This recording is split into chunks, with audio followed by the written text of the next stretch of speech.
Day 20, page 622, number 28. I'm setting this one up a little bit like the last problem, 27. Will be done generically. We have a positive test particle in an electric field, a uniform electric field. And the best way to get a uniform electric field is to have parallel plates.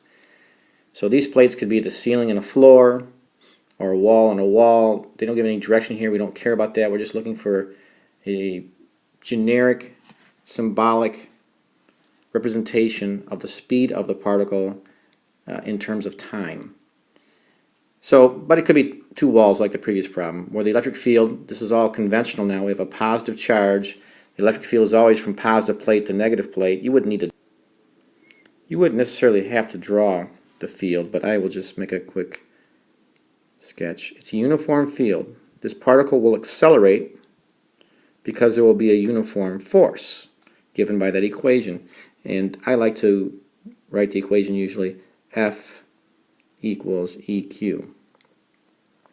So it's an electric force. Sometimes they put F sub E for electric force.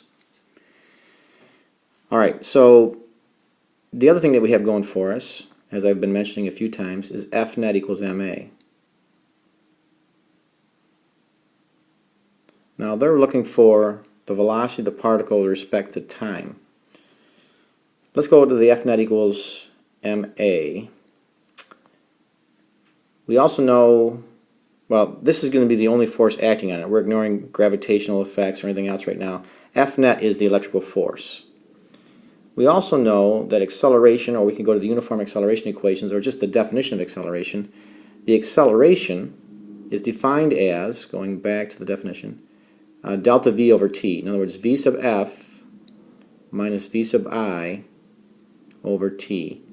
That really is the first uniform acceleration equation that we use when we're doing uniform acceleration problems. So here we go, just combining all those, I think we get the answer. In other words, the net force is the electrical force, so I'm going to plug that in. I'm not real organized here right now, but I have EQ equals MA, and I know A is V sub F minus V sub I over T. I'm going to plug that in for A.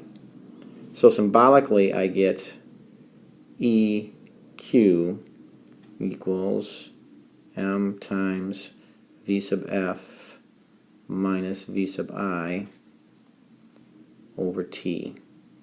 So I believe,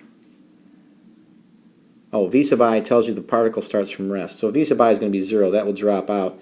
So basically what you do is you take what I just wrote down there and solve for V sub F.